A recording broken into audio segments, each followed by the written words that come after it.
السلام علیکم ورحمۃ اللہ وبرکاتہ۔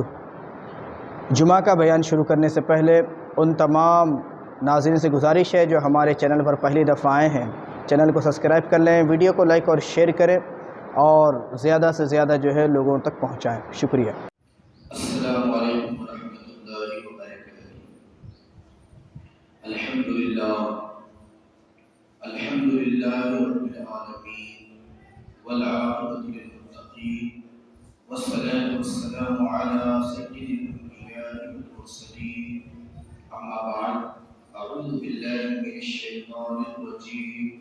بسم اللہ الرحمن الرحیم۔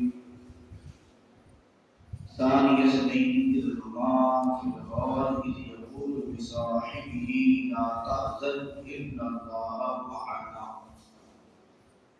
آمنت باللہ صدق اللہ العظیم وبلغنا رسوله النبی الامین المکین الکریم ونحن على ذلك من الشاهدین والشاکرین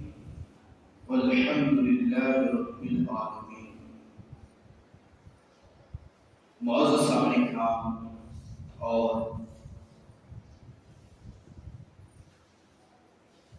گھروں میں بیٹھے پردہ نشین خواتین اسلام، خطبہ مسنہ کے بعد قرآن مجید فرقان حمید 10واں پارہ سورہ توبہ کی 40ویں آیت کے ایک حصے کے میں نے تلاوت کی شرف حاصل کی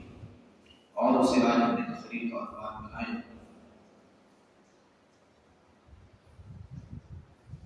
تو اس تعلق سے چند معروضات آپ کی خدمت میں پیش کرنے سے پہلے آئیے ہم سب مل کر گنبد خضرا میں آرام فرمانے والے آقا ساری کائنات کی رحمت، فخر موجودہ، محسن انسانی، حضور احمد مجتبی جناب محمد مصطفیٰ روحی فدا صلی اللہ تعالیٰ علیہ وسلم کے مقدس بارگاہ نہایت ہی عقیدت کے ساتھ محبت سے ایک مرتبہ توبہ بارکہ پڑھنے کے ساتھ حاضر کرنے بڑے باوازہ پڑھنے شریف اللہم صلی علی سیدنا محمد وعلی سیدنا محمد وبارک وسلم صلو علیہ صلاۃ و سلام علیہ یا رسول اللہ صلی اللہ تعالی علیہ وسلم۔ ڈاکٹر اقبال نے کیا خوب کہا کہ محمد سے وفات ہونے تو ہم تیرے، کہ محمد سے وفات ہونے تو ہم تیرے ہیں، یہ جہاں چیز ہے کیا لوح و قلم تیرے ہیں۔ محمد کی محبت دین حق کی شرط اول ہے، محمد کی محبت دین حق کی شرط اول ہے، اسی میں ہو اگر خامی تو سب کچھ نامکمل ہے۔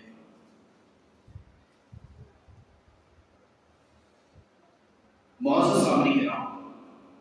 اللہ سے قرآن مجید فرقان حمید میں ارشاد فرماتا ہے ثانی اثنین اذ هما فی الغار اذ یقول لصاحبہ لا تحزن ان اللہ معنا۔ صرف دو جان تھے جب وہ دونوں غار میں تھے، اذ یقول لصاحبہ جب اپنے یار سے فرماتے تھے غم نہ کھا، لا تحزن ان اللہ، بے شک اللہ ہمارے ساتھ۔ معزز سامعین کرام، آج میں نے اس آیت کریمہ کو اپنے تقریر کا عنوان اس لیے بنایا ہے تاکہ ہمیں یہ بھی پتہ چلے کہ صحابہ کرام علیہم رضوان میں سے حضرت سیدنا ابو بکر صدیق رضی اللہ تعالیٰ آقا کریم صلی اللہ علیہ وسلم سے جس انداز میں آپ کو محبت تھی، عقیدت تھی، تاکہ کچھ چیزیں ہمیں بھی مل جائیں اور ہم سب کے بھی اصلاح ہو جائے، ہم سب کو اس سے فیض و برکات ملے، ایمان میں پختگی حاصل ہو، اور ساتھ ہی ساتھ آقا کریم صلی اللہ علیہ وسلم سے ایک خاص قسم کا تعلق اور لگاؤ ہو جائے۔ یہ آیت کریمہ میں ہجرت کے تعلق سے جو واقعہ ہوا تو اس کی طرف اشارہ کیا گیا اور بتایا گیا ہے کہ جب غار میں پناہ لیے تھے تو اس کیفیت کو یہاں پر ذکر کیا گیا جب کفار بالکل غار کے دہانے پر آ کر کھڑے ہو گئے تو حضرت ابوبکر صدیق رضی اللہ تعالیٰ عنہ نے دیکھا اور بارگاہ رسالت میں اس کے رسول اللہ صلی اللہ علیہ وسلم کفار بالکل قریب آ چکے ہیں، اگر تھوڑا سا بھی یہ جھکیں گے اپنے حرموں کی طرف دیکھیں گے تو ہمیں دیکھیں گے۔ تو اللہ کے رسول صلی اللہ علیہ وسلم نے ارشاد فرمایا تو کہا کہ یقول لصاحبہ، تو اپنے یار سے فرماتے تھے غم نہ کر،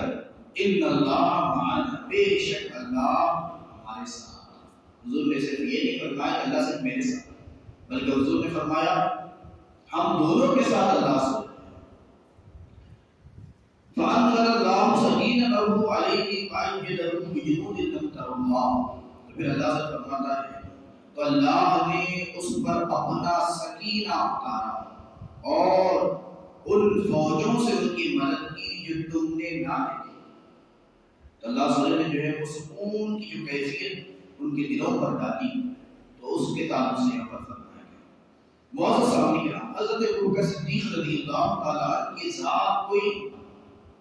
محتاج تعارف ذات نہیں ہے، بڑی اعلیٰ و عارفہ ذات ہے۔ اعلیٰ حضرت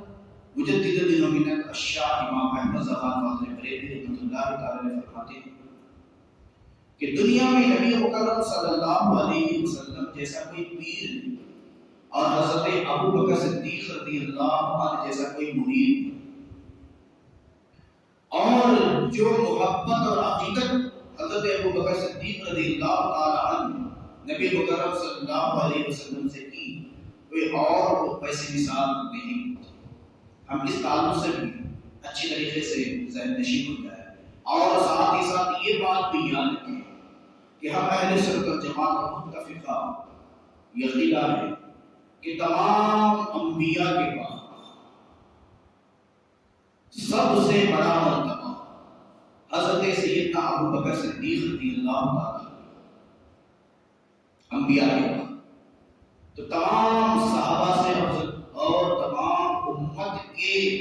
جتنے بھی اولیاء وغیرہ جو کچھ بھی صالحین گزرے ہیں، پورے جتنے بھی انبیاء دنیا میں آئے ان تمام امتوں کو اگر دیکھ لیا جائے تو انبیاء کرام کے بعد سب سے بڑا مقام اور مرتبہ جس شخصیت کا ہے ان کا نام حضرت ابوبکر صدیق۔ حضرت ابوبکر صدیق رضی اللہ تعالیٰ عنہ ایک خاص کیفیت یہ بھی حاصل ہے کہ مردوں میں سب سے پہلے اسلام جس نے قبول کیا وہ حضرت ابوبکر صدیق رضی اللہ عنہ کے ساتھ، اور عورتوں میں جس نے سب سے پہلے اسلام قبول کیا وہ ام المؤمنین سیدنا خدیجہ الکبریٰ رضی اللہ تعالی جو حضور کی زوجہ مکرمہ، اور بچوں میں جو سب سے پہلے جس نے اسلام قبول کیا وہ علی مرتضی حضرت علی کرم اللہ تعالیٰ وجہہ الکریم۔ تو معزز سامعین کرام، حضرت ابوبکر صدیق رضی اللہ تعالیٰ عنہ کی سیرت پر آج مختصر سے روشنی ڈالوں گا، اس امید کے ساتھ کہ اس سے ہمیں بھی بہت زیادہ جو ہے نصیحت حاصل، ہم سب کو کچھ نہ کچھ ضرور سیکھنے کو ملے۔ آج کل بات بھی یہ ہے کہ بھئی کچھ دوری ہوتی ہے، دوری رہنے کی وجہ سے بھی کبھی محبت میں اضافہ ہوتا ہے۔ وہی بات اگر حضرت ابوبکر صدیق رضی اللہ تعالیٰ عنہ کے تعلق سے دیکھی جائے تو اتنا قرب نبی کریم صلی اللہ علیہ وسلم سے آپ کو تھا، لیکن کیفیت یہ تھی کہ محبت میں اضافہ ہی ہوتا، کبھی محبت کم نہیں۔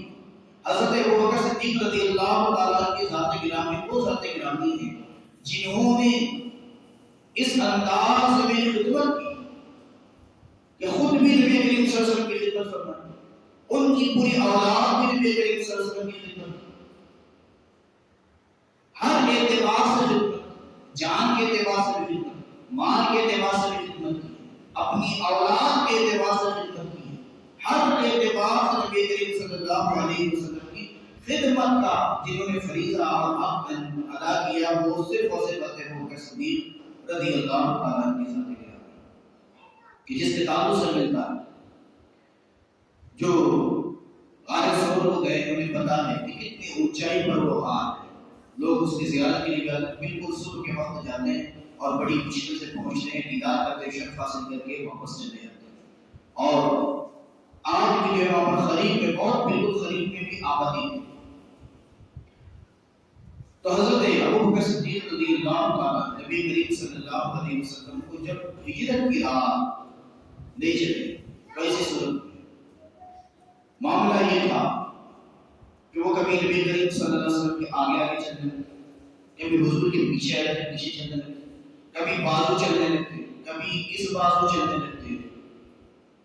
تو آپ نے کہا کہ مجھے کبھی ذہن میں یہ آتا ہے کہ کوئی کافر جو ڈھونڈنے نکلے ہیں تو کوئی سامنے سے آ کر حضور صلی اللہ علیہ وسلم پر وار نہ کرتے، اس لیے میں آگے ہو جاتا ہوں تاکہ وہ وار مجھ پر پڑ جائے۔ کبھی ذہن میں یہ آتا ہے کہ پیچھے سے کافروں کا حملہ نہ ہو جائے، اس کے پیچھے ہو جاتا ہوں۔ کبھی ذہن میں یہ خیال آتا ہے کہ بازو سے کوئی آ کر جو ہے حملہ نہ کرے، اس لیے اس بازو آ جاتا ہوں۔ کبھی خیال آتا ہے کہ اس بازو سے نہ حملہ ہو جائے، اس لیے اس بازو آ جاتا ہوں۔ کیفیت یہ ہے کہ اس ذات کے تعلق سے مجھے یہ میرے دل میں ہے کہ کچھ بھی اگر تکلیف پہنچنی ہے تو مجھے پہنچے مصطفیٰ صلی اللہ علیہ وسلم اس انداز میں لے کر جب غار کے قریب پہنچے تو اس کی کیفیت یہ ہے کہ نبی کریم صلی اللہ علیہ وسلم کچھ دیر چلنے کے بعد آقا کریم صلی اللہ علیہ وسلم کو حضرت ابوبکر صدیق رضی اللہ تعالیٰ نے اٹھا کر اپنے کندھوں پر بٹھا لیا اور اتنی اونچائی پر آقا کریم صلی اللہ علیہ وسلم کو لے کر چلے۔ کیفیت یہ ہے کہ لوگ اگر اکیلے جو ہے اتنا اونچائی کا راستہ طے کرے تو حالت خراب ہو جاتی ہے، کہ حضرت ابوبکر صدیق رضی اللہ اپنے کندھے پر بٹھا کر نبی کریم صلی اللہ علیہ وسلم کو لے کر چلے۔ غار پر پہنچتے ہیں تو پھر اس کے بعد عرض کرتے ہیں رسول اللہ صلی اللہ علیہ وسلم کچھ دیر آپ یہاں رکیں، مجھے جو ہے اندر خطرات نظر آ رہے ہیں، کچھ ہو سکتا ہے جان لیوا دوسری جانور وغیرہ ہو۔ تو آپ میں جو صفائی ہے اندر کے غار کو صاف کرتے ہیں، ہزاروں سال سے کوئی نہیں جاتا، اتنی اونچائی پر غار ہو، پھر جو ہے اتنی تکلیف سے چلنا ہو چڑھنا ہو تو ظاہر سی بات ہے کون جائے۔ تو آپ نے جو ہے پھر غار کو صاف کرنے کے بعد اس کے جتنے سوراخ تھے اپنی چادر وغیرہ کے ذریعے سے اس کے ٹکڑے ٹکڑے کر کے پورے جو ہے غلاف جو ہے سوراخوں کو بند کر دیا، پھر بھی ایک سوراخ باقی نہیں۔ جب وہ ایک سوراخ باقی رہ گئی تو وہاں پر جو ہے بعض روایت میں ہے کہ انگوٹھا اپنا رکھ دیا، بعض میں ہے کہ اپنی ایڑی اس پہ رکھ دی۔ آقا کریم صلی اللہ علیہ وسلم کو پھر نبی کریم صلی اللہ علیہ وسلم اندر تشریف لائے اور آ کر حضرت ابوبکر صدیق رضی اللہ کے زانو یعنی رات پر اپنا سر انور کو رکھ دیا اور آقا کریم صلی اللہ علیہ وسلم آرام فرمانے لگے۔ لیکن یہاں پر بھی ہمارے بزرگان دین مفسر کرام اور محدثین اور تواریخ لکھنے والے کہتے ہیں کہ مسئلہ یہ ہوا کہ ایک موذی جانور جس کے تعلق سے کہا کہ سانپ، تو وہ جو حضرت ابوبکر صدیق بڑا سہریلا تھا، وہ ڈک مارتا، لیکن حضرت ابوبکر صدیق رضی اللہ تعالیٰ عنہ اس خوف سے پیر کو باہر نہ نکالتے کہ آقا کریم صلی اللہ علیہ وسلم کو وہ آ کر کوئی تکلیف نہ پہنچے، بارہا وہ ڈک مارتا رہا۔ کیفیت یہ ہوئی کہ شدت کے درد کی وجہ سے حضرت ابوبکر صدیق رضی اللہ عنہ کے آنسو خود نکل کر آقا کریم صلی اللہ علیہ وسلم کے چہرے پر پڑ گئے۔ آقا کریم صلی اللہ علیہ وسلم نے اپنی آنکھیں کھولی، حضرت ابوبکر صدیق کی تکلیف کو ملاحظہ فرمایا تو فرماتے ہیں ابوبکر کیا ہوا؟ آج کیا رسول اللہ صلی اللہ علیہ وسلم کوئی چیز ہے جو مجھے کاٹ لی؟ آقا کریم صلی اللہ علیہ وسلم نے فرمایا کہ خطب تو باہر نکال۔ حضرت ابوبکر صدیق رضی اللہ عنہ نے اپنا خطب نکالا، کئی دفعہ اس سانپ نے ڈس لیا تھا، نبی کریم صلی اللہ علیہ وسلم نے دعا پہ دہن اسے لگایا، اپنا دعا پہ دہن اسے لگایا تو آپ کو شفا مل گئی، درد بھی دور ہو گئے اور آپ کو شفا بھی مل گئی۔ تو نبی کریم صلی اللہ علیہ وسلم کے وہ تو بے شمار معجزات، آقا کریم صلی اللہ علیہ وسلم کے بے شمار معجزات ہیں، ان میں سے یہ معجزہ بھی آقا کریم صلی اللہ علیہ وسلم نے اپنی انگلیوں سے انگشت ہاتھ مبارک سے چشمے جاری کیا، کسی کھارے کنویں پر نبی کریم صلی اللہ علیہ وسلم نے تھوک دیا تو کنواں ہمیشہ کے لیے میٹھا ہو گیا۔ آقا کریم صلی اللہ علیہ وسلم کے ذات گرامی تو وہ ذات گرامی ہے کہ ٹھوکر ماری تو مردے زندہ ہو گئے، دعا فرما دی تو مردے زندہ ہو گئے۔ نبی کریم صلی اللہ علیہ وسلم نے کنکریاں پھینکی تو جو کافر تھے وہ اندھے ہو گئے، اس وقت نے کچھ پتہ ہی نہیں چلا کہ حضور صلی اللہ علیہ وسلم کے آگے سے نکل گئے۔ تو اللہ صلی اللہ علیہ وسلم ارشاد فرماتا ہے اے حبیب مکرم آپ نے جو ان پر کنکر مارے تو آپ نہیں بلکہ آپ کے رب وما رمیت اذ رمیت ولکن اللہ رمی۔ اللہ تعالیٰ فرماتا ہے جو آپ نے پر کنکر مارے تو آپ نے نہیں بلکہ آپ کے رب نے اب اندازہ لگا ہے۔ آج حضرت ابوبکر صدیق رضی اللہ عنہ کی سیرت پر کچھ روشنی ڈالنے کے لیے آج حاضر ہوا ہوں، اس اعتبار سے کہ کئی سارے پہلو اس میں ازبط ہمارے سامنے نکلے، جہاں پر آقا کریم صلی اللہ علیہ وسلم سے محبت بھی ہمیں سمجھ میں آئی اور خدمت کے انجام انداز میں کی جانی چاہیے وہ بھی ہمیں سمجھ میں آئے گا، کچھ معجزات کا بھی اس میں تذکرہ ہوگا، گویا کہ اچھی طریقے سے ہمیں جو ہے بات بھی سمجھ میں آئے۔ ایک مرتبہ درود پاک پڑھ لیں صلی اللہ علیہ وسلم صلی اللہ علیہ وآلہ وسلم علیہ السلام علیہ رسول اللہ صلی اللہ تعالی علیہ وسلم۔ نبی کریم صلی اللہ علیہ وسلم نے ابوبکر صدیق رضی اللہ عنہ کے ساتھ اس حال کیفیت یہ ہے کہ کفار مکہ آقا کریم صلی اللہ علیہ وسلم کو ڈھونڈنے میں حضرت ابوبکر صدیق کو ڈھونڈنے میں لگے ہوئے، کئی پیش قیمت انعاموں کا اعلان ہو چکا ہے، کئی چیزیں جو ہے بتائی جا چکی ہیں، لوگ لالچ میں کفار جو ہے ڈھونڈنے میں نکل چکے ہیں، یہاں تک کہ ابو جہل حضرت ابوبکر صدیق رضی اللہ عنہ کے گھر پہ آیا، دروازے کو دستک دی گئی، حضرت ابوبکر صدیق رضی اللہ عنہ کی بیٹی جن کا نام حضرت اسماء، تو آپ نے جب پوچھا کون ہے تو کہا اس نے کہ بتاؤ کہ تمہارے باپ محمد کو لے کر کہاں؟ ایک دفعہ پوچھا، دو دفعہ پوچھا، حضرت اسماء کہتی کیفیت یہ تھی کہ عشق کا بھی تقاضا تھا، شریعت کا بھی تقاضا تھا۔ عشق کا تقاضا یہ تھا کہ نہ بتایا جائے، اور جس نبی کا میں نے کلمہ پڑھا اس کی شریعت کا تقاضا یہ تھا کہ جھوٹ نہ۔ جب تیسری دفعہ اس نے پوچھا تو میں نے کہا کہ مجھے پتا ہے کہ میرے والد اور میرے نبی کہاں ہیں، تجھے جو کرنا ہے وہ کرنے، لیکن میں بتا نہیں پڑا۔ تو کہتے ہیں کہ اس نے ایک جھاپڑ حضرت اسماء رضی اللہ عنہ کے چہرے پر مارا جس سے وہ گر پڑے، ان کا کان پھٹ، اس سے خون نکل گیا۔ کہتی ہیں کہ پھر اس کے بعد لوگ ابو جہل کو لے کر تانے دیتے ہوئے دیکھے کہ تو عورتوں کا منہ لگتا ہے، اوپر ہاتھ اٹھاتا ہے، بدبخت ہے، وغیرہ وغیرہ باتیں ہوتی ہیں، اس کو لے کر چلے گئے۔ حضرت اسماء کہتی ہیں کہ میں نے پھر کھانا تیار کیا، جب رات گہری ہوگی تو اندازہ لگائیں کہ ہمیں اپنے بچوں سے کتنا پیار ہے، بہت رات گہری ہو جاتی ہے، اگر ایک معمولی سی کوئی چیز بھی لینا ہو تو ہم اپنی بچی کو اکیلی باہر بھیجتے ہیں، نوجوان بچی کو باہر نہیں بھیجتے، لیکن یہاں پر دیکھیں حضرت ابوبکر صدیق رضی اللہ عنہ کی شہزادی کھانا تیار کرتی ہے، تیار کرنے کا زیادہ اندھیری رات ہونے کے بعد چپکے سے اتنا فاصلہ طے کر مکہ سے باہر نکل کے وہاں پر لے جا کر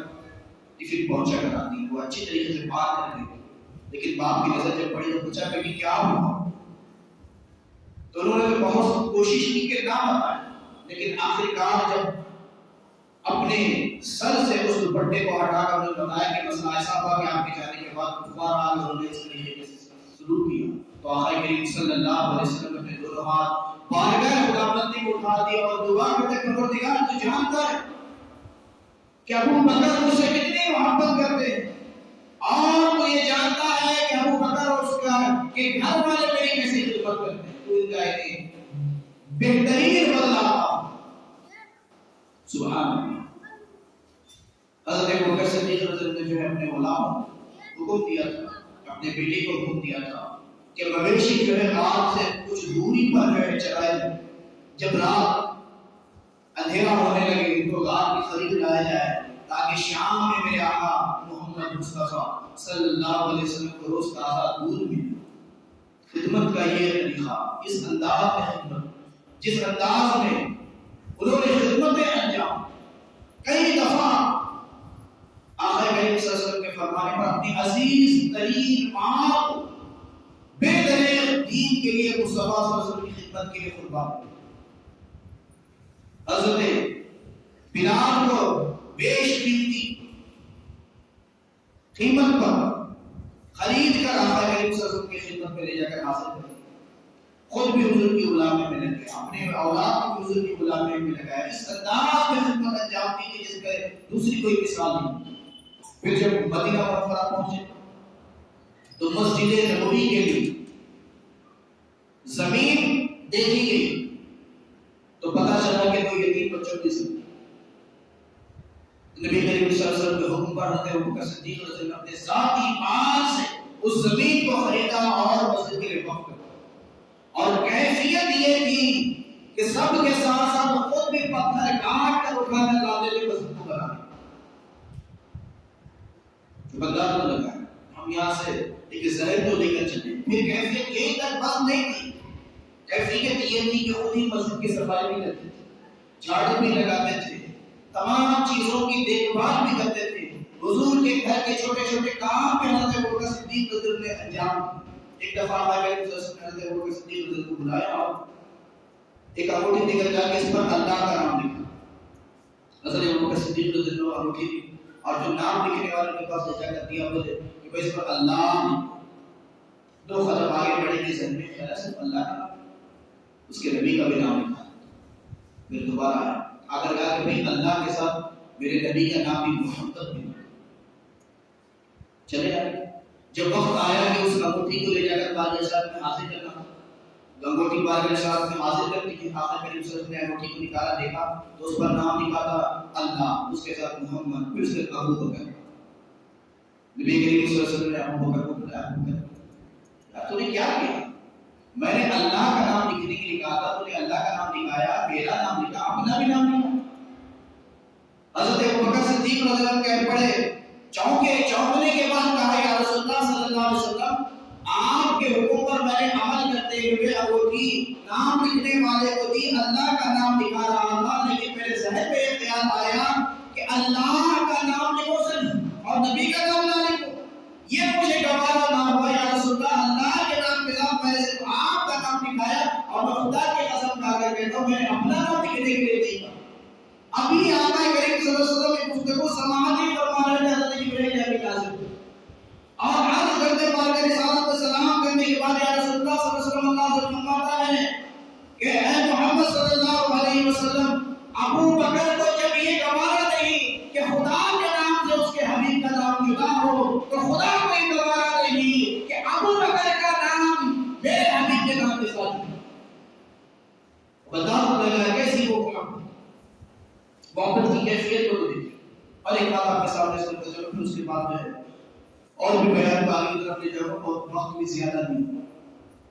ایک دفعہ معاملہ یہ ہوا کہ حضرت ابوبکر صدیق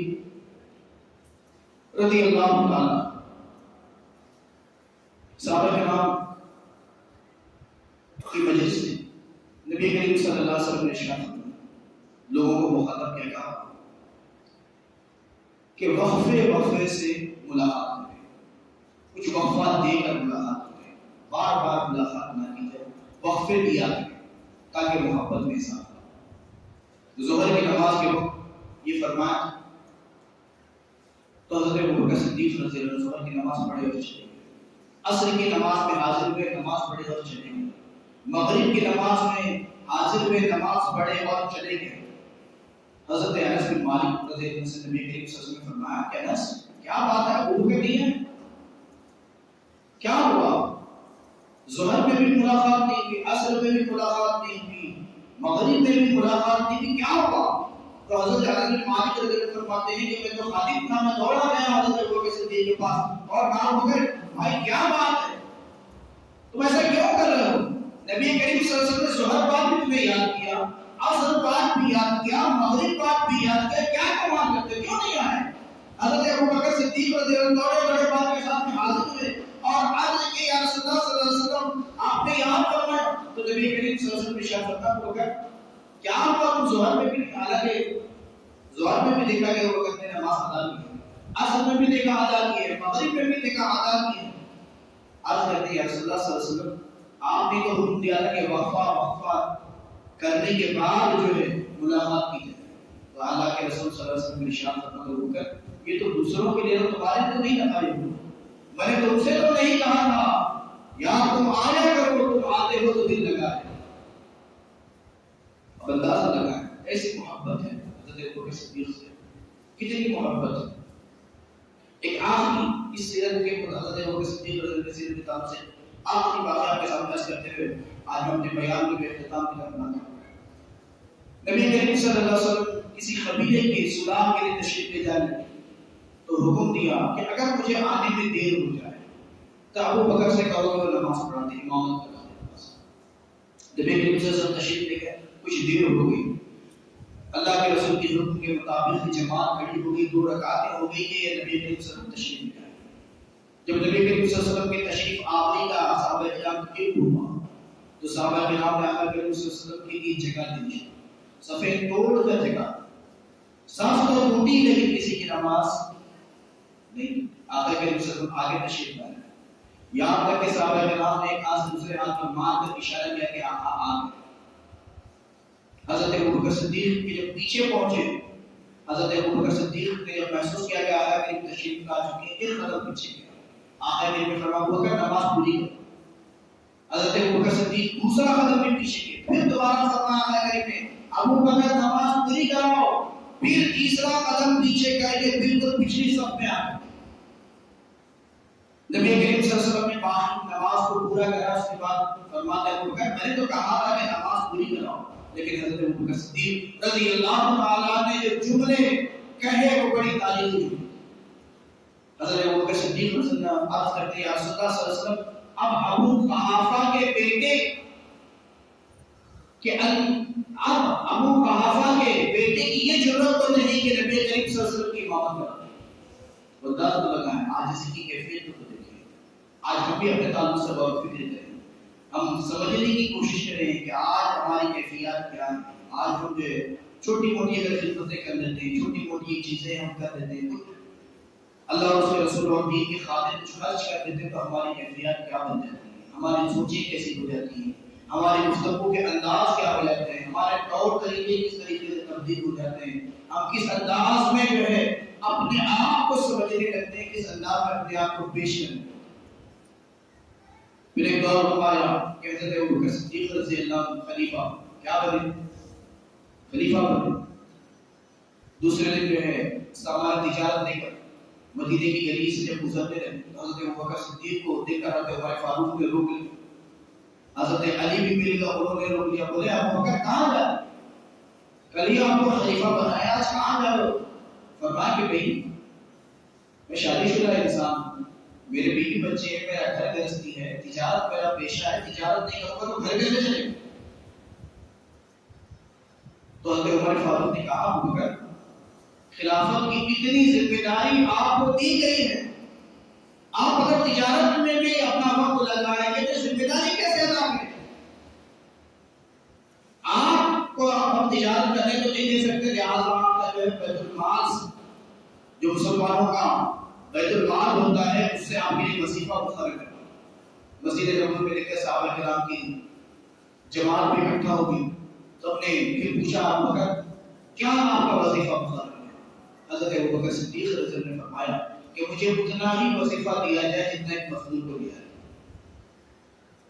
تو سوال کیا گیا ابوبکر کیا اتنے سے تمہارا گزارا ہو جائے؟ فرمایا اگر گزارا میرا نہیں ہوگا تو میں مزدوروں کی مزدوری بڑھا۔ اب یہاں پر بڑے خاص پہلو پر آپ کی توجہ میں لے کر چلا، آج ہو سکتا ہے وقت تھوڑا سا زیادہ ہو جائے تو آپ لوگ برداشت کر لیں، آج جب بات نکلی ہے تو یہ بات بھی جو ہے مکمل ہونی ضروری ہے۔ تو یہاں پر 2 باتیں بڑی خاص، ایک بات تو یہ کہ آپ نے فرمایا کہ مجھے اتنی مزدوری دی جائے جتنی جو ہے ایک مزدور کو دی جائے۔ اب ہم اور کر کے دیکھیں مزدور کی مزدوری کتنی ہوتی ہے، اس دور کے حساب سے مزدوری تھی مقرر کر لی۔ اور دوسری اہم چیز یہ کہ یہ ذمہ داری بڑی، 2 چیزیں بڑی خاص، ایک کیا ذمہ داری، سب سے پہلی چیز کیا ہے ذمہ داری۔ اب میں آپ تمام حضرات کو اسی کے پیش نظر ایک خاص بات آپ کے ذہنوں میں ڈالنا چاہتا ہوں، دور حاضر کی چیز کو آپ کی نگاہوں کے سامنے میں لانا چاہتا ہوں۔ آج بھی ہم غور کریں، ہم دیکھیں، غور و فکر کریں، ہماری سوچوں میں تھوڑی سی کشادگی ہے۔ میں اگر چاہتا تو اس کو کئی الگ الگ انداز سے آپ کے سامنے پیش کر سکتا تھا، لیکن میرا وہ مقصد نہیں، میرا مقصد یہ ہے کہ میں بات بولوں آپ کو سمجھ میں بھی آ جائے اور جو اس پر عمل کرنے کا جذبہ بھی بڑھ جائے اور لوگ جو میری بات دوسروں تک بھی پہنچا تو کریں گے انشاءاللہ تعالی۔ ذمہ داری کیا کہا؟ بڑی ذمہ داری، بڑی ذمہ داری کیا تھی؟ امامت کرنا، لوگوں کے معاملات کو دیکھنا، خلافت کی امور کو سنبھالنا۔ تو آج کے دور میں جب وہ خلافت کا تو آج کا دور نہیں رہا، لیکن امامت کا دور ابھی بھی باقی ہے کہ نہیں؟ اور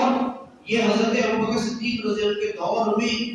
اس وقت جو خلیفہ راشد تھے انہوں نے جو ہے اس کا ذکر کیا.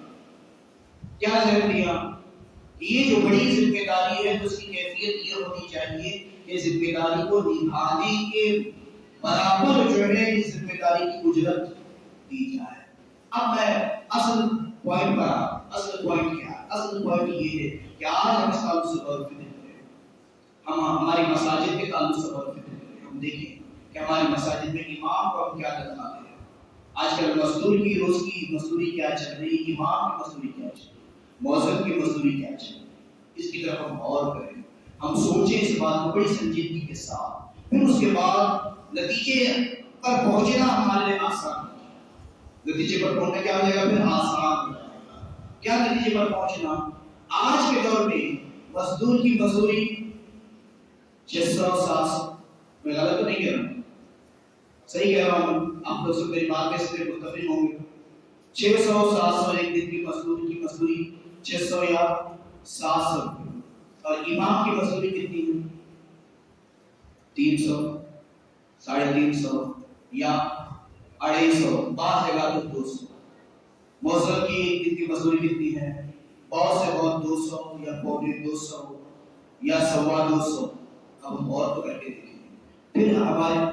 ان کے تعلق سے جو ایکسپیکٹیشن جو ہوتی ہے، جو ہم سوچتے ہیں کہ وہ یہ بھی کر رہے ہیں وہ بھی کر رہے ہیں، اس سے اس وقت بھی آ جائے اس وقت بھی آ جائے، یہ بھی کام انجام دے دے وہ بھی کام انجام دیتے. ہم اور تو کر کے دیکھیں، ہم سوچ کے تو دیکھیں کہ ہمارے تعلق سے جو ہمیں کیا سوچ بنانی چاہیے، ہمیں کیا اس کے تعلق سے اور کرنا ہے کہ نہیں، ہماری ذمہ داریوں میں وہ چیز شامل ہے کہ نہیں. آج ہم اور طرف کو تو دیکھیں، ہم مسجد کے لیے چندہ جو دے رہے ہیں، ہماری چندہ دینے کی کیسے آج بہت سارے لوگ تو یہ کہتے ہیں کہ بھائی یہ اللہ والے، ٹھیک ہے اللہ والے، ان کے بھی تو بیوی بچے ہیں کہ نہیں، ان کے گھر گرہستی ہے کہ نہیں ہے. آج کل جو ہے آپ حضرات سب کو بخوبی معلوم ہوگا، صرف دال چاول اور جو ہے مسالے وغیرہ تمام چیزیں ملا کر مہینے بھر کا جو راشن 6000، اگر 8-10 ہزار روپے تنخواہ ہوگی تو 6000 اس میں نکل گئے. لائٹ کا بل ہے، آنے جانے کی سواری کے واسطے پیٹرول وغیرہ کی ضرورتیں ہیں، ترکاری ہے، گوشت ہے، پھر دوائیں ہیں، دواخانے ہیں، ہر چیز لگے. وہ کیسے بولے؟ آج ہم مسجد کو دینے کے لیے ہماری کیفیت کیا ہے؟ کوئی پرانے جو 10 سال پہلے جو دے رہے تھے بس وہی بولے کہ بھائی ہم مسجد والے کمیٹی والے جو لالچی ہو چکے ہیں یا یہ ہو چکے ہیں وہ ہو چکے ہیں، بار بار چندہ ہی مانگتے ہیں، بار بار ہی مانگتے ہیں، بار بار ایسا ہی کہتے ہیں. مسجد کو جمعہ میں ایک بار چندہ ہوتا، اس کے تعلق سے بھی ہمارے اندر بیداری پیدا کی ہوگی کہ آج کے دور کے حساب سے مسجد کے لیے چندہ تھا. کچھ اس طرف توجہ دیں، خاص کر میری ان نوجوانوں سے میری گزارش ہے، ان کو جو ہے یہ بات ذہن میں ڈالیں. اس لیے کہ جوانی کے بارگاہ اللہ کے بارگاہ میں اگر کوئی 1 روپیہ خرچ کرتا تو یقین مانے کہ وہ 1 روپے کی بڑی قدر. جوانی میں کی گئی عبادتیں بڑی قیمتی ہوتی ہیں، جوانی کی عبادت بڑی قیمتی ہوتی ہے. اور نوجوانوں میں خاص کر راہ خدا میں خرچ کرنے کی عادت پیدا کرنا ضروری ہے. آج ہمارے نوجوانوں کے تعلق سے آپ کے ساتھ ایک بات کرنا چاہتا ہوں، مہینے 2 مہینے کو موبائل کے ریچارج کے لیے دن کا 2 GB بس میں، میں غلط تو نہیں کہہ رہا، اس کے لیے ان کے پاس پیسہ ہے. مسجد کو جمعہ کے لیے 1 دن 50 روپے، اللہ کے گھر کی بہت پہاڑ. گھر میں 5-6 موبائل میں 2 مہینے میں ایک بار 700 800 کا ڈیٹا ڈال کر جو لوگ گناہ کو تو خرید رہے ہیں، لیکن اللہ کے گھر میں روپیہ پیسہ خرچ کر کے آپ کے آخرت کو خریدنے کے لیے تیار. بہت کر کے مسجد کے وہی پرانا 50 روپے 20 روپے 30 روپے بہت ہو گیا 100 روپے، یا کچھ لوگ ہیں جو 500 بس حد ہو گئی.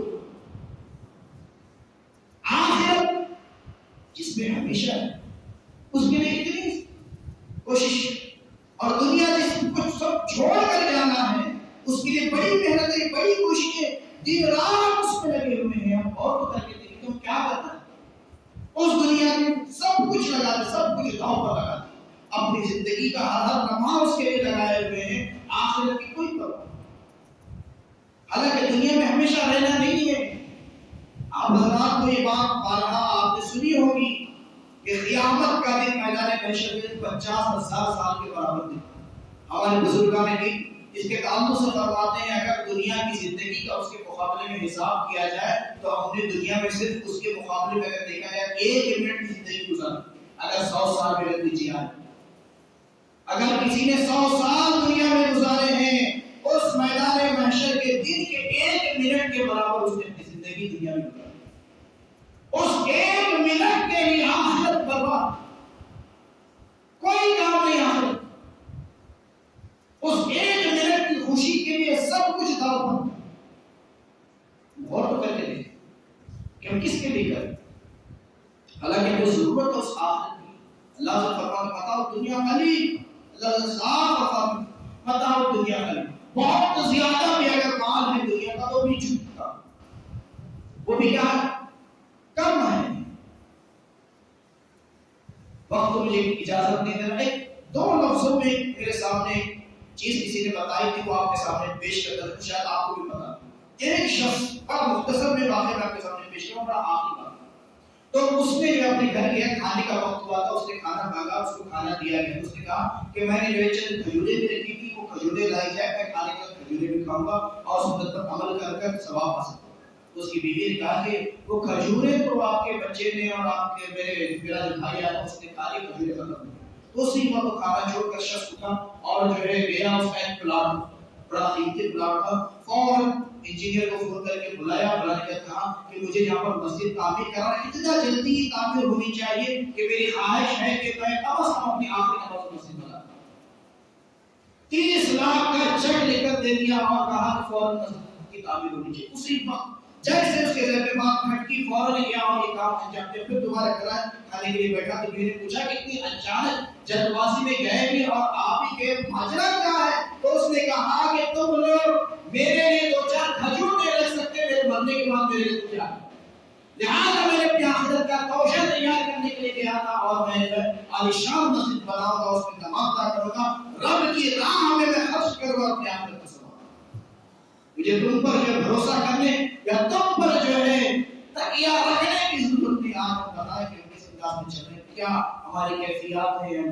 کس سوچ میں ہیں اور آخرت کے تعلق سے کیا کرتے ہیں۔ ایک اور آخری بات آپ کے سامنے عرض کرتا چلوں، ایک آخری جب بات نکلی ہے تو آخری بات ناراض نہ ہو۔ تو ایک شخص نے اپنا واقعی الفاظ میں بیان کیا، کہتے ہیں کہ شدت کی بارش ہو رہی تھی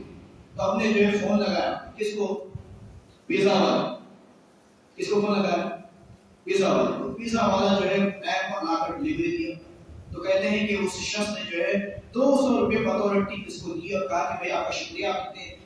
جو ہے بارش میں بھی جو ہے آئے اور ڈلیوری دی، جو اصل قیمت تھی وہ بھی دی، ٹپ پر 200 روپے دی۔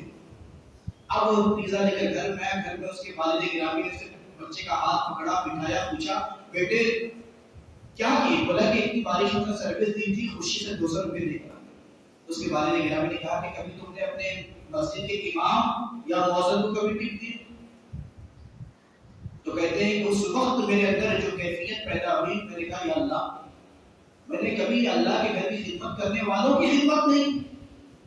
کبھی میرا اس پر ظاہر نہیں کیا۔ اور جب غور کرتے تھے دیکھیں کہ بہت مشکل نہیں ہے امام اور مؤذن سے مصافحہ کرتے وقت 20-25 روپیہ 50 روپیہ جو ہے مسافر پہ دے دینا ہے، کوئی بہت بڑی کمائی نہیں، لیکن اس کی وجہ سے دل میں خوشی تھا۔ اور آخری بات وہ یہ کہ ہم دیکھیں، غور کر کے دیکھیں، جس مسجد کا امام، ہمارے گھر میں کبھی شادی کا فنکشن تو نکاح پڑھانے کے لیے دوسرا کوئی ہے، اگر اس کو آ رہا ہے کہ نہیں آ رہا ہے، لیکن ہم امام کو نہیں کہتے کہ آپ امام صاحب ہیں، آپ ہماری مسجد میں آپ جو ہے ہماری بچی کا نکاح پڑھا ہے، نکاح کے بعد جو ہے لفافہ نکال کر امام صاحب کے ہاتھ میں رکھتے ہیں، میری بچی کی زندگی کی خوشحالی کے لیے دعا۔